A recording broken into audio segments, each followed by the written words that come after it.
Ndibulise kuni bathandi bezemidlalo eMzantsi Afrika, ingakumbi kuni balandeli bebhola elikhulu ke laseMzantsi Afrika. Baphulaphula siniphathele ke umdlalo phakathi kweqela leKaizer Chiefs kunye ke neqela ke leStellenbosch. Baphulaphula ke umdlalo lo ubudlalwa phaa eNelson Mandela Bay. Baphulaphula ke ubuphoswe ngla mdlalo uphoswe imatch bezikhamana amanzi. Baphulaphula ke yilanto bekuthiwa ngumdlalo. Masingene ke banze emidlalweni ke siniphe umfanekiso ngqondweni. Baphulaphula iKaizer Chiefs yabe ke iphumelela pha ngo-3-1 betha pha iqela leStellenbosch. Awela amakhosi abheka pha kwi-semi-finals ke zeNedbank Cup. Sisithi huntshu halala makhosi bafana nisebenzile. Ngakulokuqala leKaizer Chiefs ke lithela belifakwa pha nguMiguel ke penalty umfana omdala, laze lesibini lafakwa pha nguPule Mothi. Inqaku lithela xoxisa ke ebendibona into yokubana kuLinesman ke ebethe walala pha, ebethe waqhwanyaza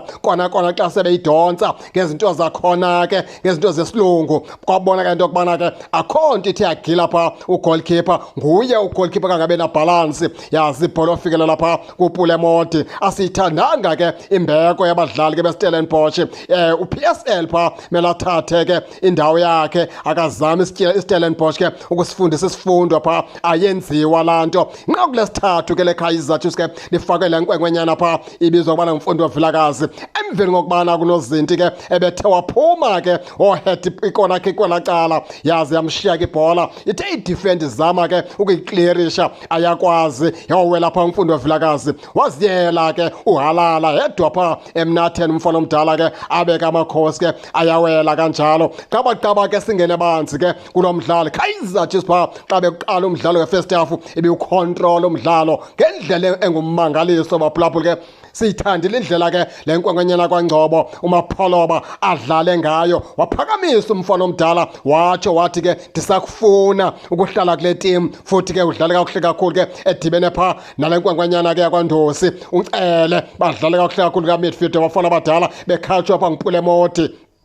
bekhatshwa pha nguSereno, bekhokhelwa pha nguDuprez noLilepo. Badlale kakuhle kakhulu. Izofuna uqhawuka ke i-combination okanye ibhobhile pha kwiKaizer Chiefs. Apha kwi-second half ke xa kuqala kufakwa pha oYusuf Marti, kwacaca apha esiswini ke ngoba abekho abantu bebekwazi udlala ibhola zihamba phezulu, ziyalahlwa, ziyajulwa. Kulapho ke iStellenbosch ke sithe zaqala khona ke ukuwukhontrola umdlalo, saqala khona ke ufuna uba noxinzelelo pha kwiKaizer Chiefs. Baphulaphula ke emveni koko ke wakudonswa pha uMapholoba, kwadonsa uCele. Kwabona ke into yokubana ke nyani ke ngoku ikroba liyavuleka apha esazikithini sebala ke apha kweKaizer Chiefs. Ndicinga uba ke yona nto ke ephantsi yamnika ingxaki pha umlomzana uNabi, indlela atshintshe ngayo. Makabulela amawabo umfana omdala into yokubana ke bathe bafumanela nqaku lesibini. Kona besekubona ke into yokubana ke likhona uba woko apha phakathi ke esazikithini sebala apha ke kwiKaizer Chiefs. Ndicinga ke loo nto nani baphulaphula niyiboni into yokubana ke